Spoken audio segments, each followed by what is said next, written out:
வணக்கம் நண்பர்களே, தமிழ் பிளாசம் சேனலில் பர்சிமன் ஃப்ரூட் கேக் எப்படி செய்கிறதுன்னு பார்க்கலாம். பர்சிமன் பழம் 2 எடுத்துக்கலாம். நம்ம 2 கட் பண்ணிக்கலாம். இப்போ தோல் சீவி எடுத்துடலாம். இப்போ கேக் பண்ணுறதுனா தோல் சீவி எடுத்துக்கோங்க. சாப்பிட்றதுனா தோல் சீவு வேண்டாம், அப்படியே சாப்பிட்டுக்கலாம். இங்கே பாருங்கள், இந்த மாதிரி சீவி எடுத்துக்கோங்க. இப்போ நடுவில் இருக்கிறத இந்த இதை கட் பண்ணி எடுத்துக்கலாம். இது தேவையில்லை. மிக்சியில் சின்ன சின்னதாக கட் பண்ணி போட்டுக்கலாம். போட்டு நல்லா நைஸாக அரைச்சி எடுத்துக்கோங்க. பாருங்கள், நைஸாக விழுது அரைச்சாச்சு.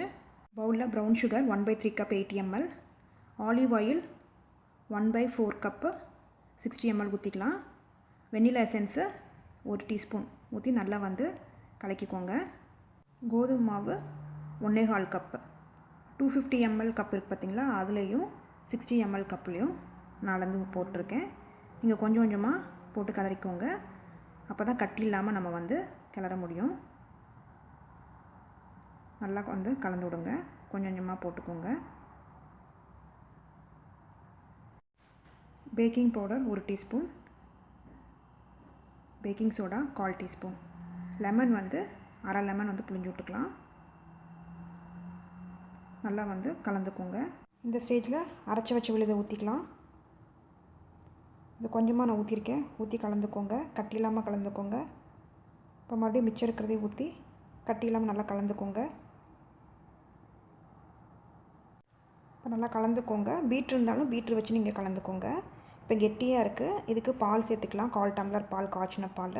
உங்கள்கிட்ட பால் இல்லைனாலும் தண்ணி கூட நீங்கள் சேர்த்து நம்ம கலந்துக்கலாம். இந்த கேக்குக்கு ரொம்ப கெட்டியாகவும் இருக்கக்கூடாது, ரொம்ப தண்ணியாகவும் இருக்கக்கூடாது. இந்த ஸ்டேஜில் இருந்தால் போதும். இப்போ ஓவனை ப்ரீஹீட் பண்ணிக்கலாம். 20 நிமிஷம் நீங்கள் ப்ரீஹீட் பண்ணிக்கோங்க. ப்ரீஹீட் கம்மியாக பண்ணிங்கன்னா கேக் ஃப்ளஃபியாக கிடைக்காது. அதுக்கேற்ற மாதிரி நீங்கள் ப்ரீஹீட் பண்ணிக்கோங்க. பேக்கிங் ட்ரேயில் பட்டர் தடவிருக்கேன். அதுக்கு மேலே கோதுமை மாவு ஸ்ப்ரெட் பண்ணி விட்டுக்கோங்க. இந்த மாதிரி இப்போ கலந்து வச்சுருக்கிற கேக் மிக்ஸை பேக்கிங் ட்ரேயில் ஊற்றிடலாம். ஊற்றி ஈவனாக ஸ்ப்ரெட் பண்ணி விட்டுருங்க.